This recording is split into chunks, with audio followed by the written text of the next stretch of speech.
तो ये जो है इन्वेस्टमेंट प्लान जो है इनका 10,000 रुपये का है, यानी हर महीने 10,000 की सिप कर रहे हैं। जो निपॉन इंडिया के लार्ज कैप में 3500 की सिप कर रहे हैं, मोतीलाल ओसवाल के मिड कैप फंड में ये कर रहे हैं 2500 की सिप, बंधन के स्मॉल कैप में 1500 की सिप जा रही है, जे के फ्लेक्सी कैप में 2500 की सिप कर रहे हैं। इसके अलावा इनके पास और क्या है वो भी नज़र डाल लेते हैं, शायद यही स्कीम्स हैं। ओके, जेएम का फ्लेक्सी कैप आखिरी स्कीम क्या है क्या हमारे साथ फोन लाइन पर? ओके, सो जो हमारे साथ नहीं है, 36 इनकी एज है, 10 साल तक निवेश करने का इरादा है, 1 करोड़ के टारगेट पर पहुंचना है और ईयरली स्टेप अप भी करेंगे।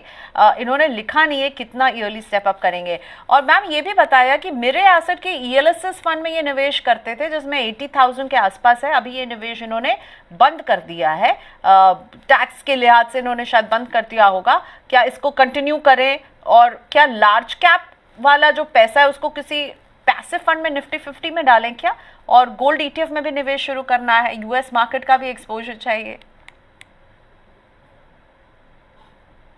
तो वन बाय वन अगर बात करें इनके क्वेश्चंस की, तो सबसे पहले तो जो इनका गोल है 1 करोड़, ये विद द 20,000 SIP 12% की हम अगर रिटर्न की बात करें तो और स्टेप अप भी अगर साथ में करें तो भी मुश्किल है पहुंचना। इन्हें स्टेप अप अमाउंट अपना थोड़ा बढ़ाना होगा, 10 की बजाय 20% अगर करेंगे तो ये इजिली अपने गोल तक पहुंचेंगे।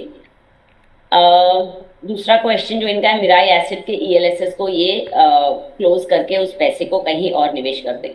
तो जैसे हमने अभी बात करी प्रियंका, ईएलएसएस का फीचर है कि 3 साल के लिए आपका पैसा ब्लॉक हो जाता है, और अगर आप एसआईपी कर रहे हैं तो first in and first out के हिसाब से वो लॉक इन होता है। तो आपकी चॉइस नहीं है अभी उसको उससे बाहर निकलने की, उसको आप रिडम्पशन नहीं कर सकते। तो जब जब आपका लॉक इन पीरियड खत्म होगा तब आप उस निवेश में से रिडम्पशन कर सकते हैं। बट जब तक आप एसआईपी आपकी स्टॉप हो गई तो you don't need to worry कि आपका पैसा निवेशित नहीं है, आपका पैसा मार्केट में लगा हुआ है और वो मार्केट के उतार चढ़ाव लाइक अ लमसम वो मार्केट के साथ परफॉर्म करेगा। ऑन दैट फ्रंट आपको बिल्कुल भी फिक्र करने की जरूरत नहीं है। बाद में प्रियंका ये पूछ रहे हैं कि लार्ज कैप से ये एक्टिवली मैनेज लार्ज कैप से निफ्टी 50 की तरफ निवेश करने की ये सोच रहे हैं। सो ये पर्सनल चॉइस होगी प्रियंका। मुझे पर्सनली पूछें तो मुझे एक्टिवली मैनेज फंड्स ज़्यादा अच्छे लगते हैं, जहां मैं चूज करती हूँ अपने फंड मैनेजर को कि जो मेरे पैसे को मार्केट के साथ एक्टिवली मैनेज करेंगे और मुझे एक अल्फा जनरेट करके देंगे ओवर द निफ्टी। जब हम निफ्टी में निवेश करते हैं तो वो एक पैसिव इन्वेस्टमेंट है और वो निफ्टी के ही होल्डिंग्स को मिरर करता है, यानी इसमें फंड मैनेजर का एक्सपर्टीज नहीं होता है। तो जो निफ्टी ने रिटर्न दिया वही रिटर्न आपको मिलता है। और अगर आप इसके बारे में थोड़ी स्टडी करेंगे तो ये पर्टिकुलर स्कीम है जो लार्ज कैप की ये बात करें, निपॉन इंडिया लार्ज कैप जो BSE 100 को बेंचमार्क फॉलो करता है। तो पिछले 1 साल में BSE 100 बेंचमार्क ने रिटर्न दिया 8.78% और जबकि इस पर्टिकुलर स्कीम ने दिया है 10.67%। और जहां निफ्टी की बात करें उस निफ्टी ने भी इस स्कीम से कम रिटर्न दिए हैं 10.18%। तो आपकी पर्सनल चॉइस है कि आप एक्टिव इन्वेस्टमेंट करना चाहते हैं या पैसिव इन्वेस्टमेंट करना चाहते हैं। ये आपके लिए ये लार्ज कैप और निफ्टी का मैंने डिफरेंस बताने की कोशिश की है यहाँ पे। उसके बाद ये चाहते हैं कि गोल्ड ETF में निवेश करें तो आप बिल्कुल कर सकते हैं। म्यूचुअल फंड के पास भी ये स्कीम्स हैं, फंड ऑफ फंड के थ्रू आप गोल्ड और सिल्वर या गोल्ड सिल्वर दोनों को मिला के आप निवेश कर सकते हैं। और आप डीमैट के थ्रू डायरेक्टली एक्सचेंज पे आप ETFs खरीद सकते हैं और सब चॉइसेस आपके पास अवेलेबल है। Paper gold I feel is a better choice rather than physical gold. और जिस तरह से गोल्ड के मार्केट्स में रेट्स बढ़ रहे हैं उस हिसाब से मुझे लगता है डाइवर्सिफिकेशन के गोल्ड होना चाहिए, जो हम हमेशा ही कहते हैं कि एटलीस्ट 10 to 15% आप गोल्ड में निवेश करिए अपने पोर्टफोलियो का। यूएस मार्केट में निवेश करने के लिए उन्होंने सलाह मांगी है। तो यूएस मार्केट में निवेश करने के लिए आपको कोई अलग से अकाउंट की जरूरत नहीं है, आप म्यूचुअल फंड के थ्रू भी कर सकते हैं। एक्सिस म्यूचुअल फंड के पास, ईडलवाइज म्यूचुअल फंड के पास और आईसीआईसीआई के पास, पराग पारिक फ्लेक्सी कैप, इस तरह के इन फंड्स में, फंड हाउसेज में पराग पारिक फ्लेक्सी कैप इनबिल्ट उस फ्लेक्सी कैप फंड में इंटरनेशनल एक्सपोजर है। बट अदर देन दैट अगर प्योर यूएस इन्वेस्टमेंट चाहिए तो वो भी म्यूचुअल फंड कंपनीज के पास अवेलेबल है। पर मुझे लगता है कि फिलहाल इंडिया स्टोरी इज मोर ज्यादा बुलंद है और उसमें ज्यादा रिटर्न्स के संभावनाएं हैं। तो मगर फिर भी आप डाइवर्सिफिकेशन के लिए चाहते हैं तो आप इन स्कीम के थ्रू निवेश कर सकते हैं। मोतीलाल ओसवाल के पास भी नेस्डैक जैसी प्योर यूएस की स्कीम्स हैं, उनमें आप देख सकते हैं। इस तरीके से आप अपना पोर्टफोलियो को डाइवर्सिफाई करें। गोल्ड आप बिल्कुल इंक्लूड करिए, यूएस स्कीम को इंक्लूड करिए। जो 10% की आपकी जो स्टेप अप है उसको आप धीरे धीरे इनमें डाल सकते हैं और आपका जो पोर्टफोलियो है वो अच्छी तरीके से वेल डाइवर्सिफाइड है। Please continue. मिस्टर तोमर का मैं लाइव क्वेश्चन पिक कर रही हूँ मैम यूट्यूब से। सो मिस्टर तोमर जो हैं वो करते हैं 15,000 रुपए की सिप हर महीने और हर स्कीम में 3,000 में इन्होंने डिवाइड किया है। अब इनकी स्कीम्स क्या क्या हैं? निपॉन का लार्ज कैप है जिसमें 3,000 की सिप कर रहे हैं।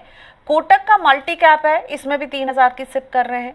HDFC के फ्लेक्सी कैप में 3,000 की सिप जारी है, सब में इक्वली डिस्ट्रीब्यूट किया है। और चौथी स्कीम है मोतीलाल ओसवाल का लार्ज एंड मिड कैप और फिफ्थ स्कीम इनके पोर्टफोलियो में है बंधन का स्मॉल कैप।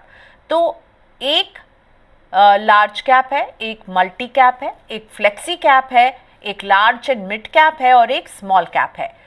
तोमर जी का जो लक्ष्य है वो है 6 से 7 करोड़, पर समय ये देंगे 25 साल which is a good amount और 10% से स्टेप अप करेंगे। तो आपको इनका पोर्टफोलियो कैसा लग रहा है? 15,000 की सिप ये एनुअली कर रहे हैं, 6 to 7 करोड़ पर पहुंचना है इन 25 ईयर्स। पोर्टफोलियो अच्छा बनाया प्रियंका। जैसे आपने लिस्ट डाउन किया, हरी कैटेगरी इन्होंने इंक्लूड करी है। बिल्कुल इस पोर्टफोलियो के साथ बने रहें। और अगर हम बिना स्टेप अप के देखते हैं 15,000 की SIP in 25 years, because compounding plays a major role, तो आप आराम से 3 से 3.5 करोड़ बना सकते हैं 12% रिटर्न। अगर रिटर्न 15% हुआ तो आपका पैसा काफी ज्यादा होगा।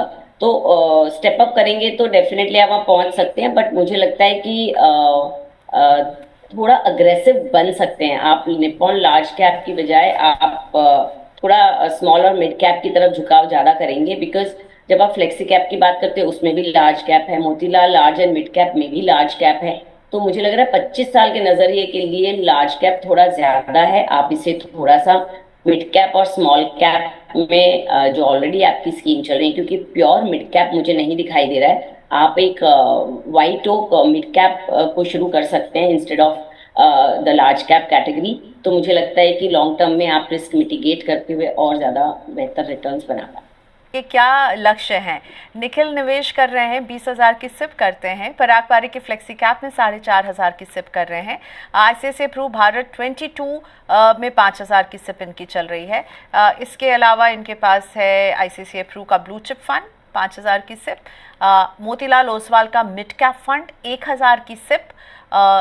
अगली स्कीम लेकर आइए प्लीज़। तो ये 4 स्कीम, ये 5वीं scheme Motilal Oswal Nifty India defence fund, Nippon India का स्मॉल कैप फंड भी है जिसमें 3,500 की सिप ये कर रहे हैं। निखिल ने अच्छी तरह डाइवर्सिफाई तो किया है प्रियंका, बट इसमें और थोड़ा चेंजेस हम कर सकते हैं। दूसरा जो गोल की बात करें 10 साल में 1 करोड़ रुपए, तो विद 20,000 SIP एंड साथ में जो इनका ऑलरेडी एक्यूमुलेटेड कॉर्पस है 4.81 लाख, वो दोनों में डालेंगे तब 12% अगर मार्केट रिटर्न देता है तो बैरली वहां पहुंचेंगे। यानी मुझे लग रहा है 90 लाख आराम से बना पाएंगे। 1 करोड़ के लिए शायद चैलेंज हो सकता है, बट हाँ मार्केट ने अगर 15% रिटर्न दिया तो बहुत आराम से बन जाएगा उनका 1 स्टार। मगर अगर ये अपना समझो बजट नहीं बढ़ा सकते हैं तो अगर 14 से 15 साल इन्होंने में बस 3 या 4 साल, अगर 4 से 5 साल इन्होंने अपना होराइजन बढ़ा दिया तो बहुत आराम से ये 1 करोड़ अपना लक्ष्य तक पहुंच सकते हैं। तो इन्हें डिसाइड करना होगा या तो ये टाइम होराइजन बढ़ाएं या फिर ये अपना जो SIP अमाउंट है ये ऑलमोस्ट लाइक 20 के बजाय 30 कर दें, तब ये अपने गोल तक आराम से पहुंच सकते हैं। इन्होंने डिफेंस फंड लिया हुआ अपने पोर्टफोलियो में जो मुझे नहीं लगता, और 1,000 रुपीज का ले रखा है। और साथ ही इन्होंने ICICI प्रू का भारत यानी अगेन एक थीमेटिक काइंड ऑफ फंड ले रखा है। तो इनको हम थोड़ा सा चेंज कर सकते हैं। आइडियल पोर्टफोलियो मुझे लगता है फॉर अ 10 ईयर होराइजन पराग पारिक का फ्लेक्सी कैप फंड में 5,000 की SIP करें, मोतीलाल ओसवाल मिड कैप को कंटिन्यू करे पर उसमें बढ़ा के 5,000 की एसआईपी कर दे। निप्पॉन स्मॉल कैप में ऑलरेडी ये निवेश कर रहे हैं, उसमें भी ये 3500 की बजाय 5,000 कर दे, यानी थोड़ी सी यूनिफॉर्मिटी आ जाए इनके सारे कैटेगरीज में। और आईसीआईसीआई ब्लू चिप में 5,000 की एसआईपी ये कंटिन्यू करें। तो चार स्कीम में अगर रहेंगे तो ओवरऑल मार्केट का डाइवर्सिफिकेशन भी मिल जाएगा, और जो रिस्क एसोसिएटेड होती है सेक्टोरल फंड के साथ उससे भी इन्हें कोई परेशानी नहीं होगी। बट हाँ, अगर अपना गोल अचीव करना है तो इन्हें एसआईपी अमाउंट और या टाइम होराइजन दोनों के ऊपर रीलुक करना होगा।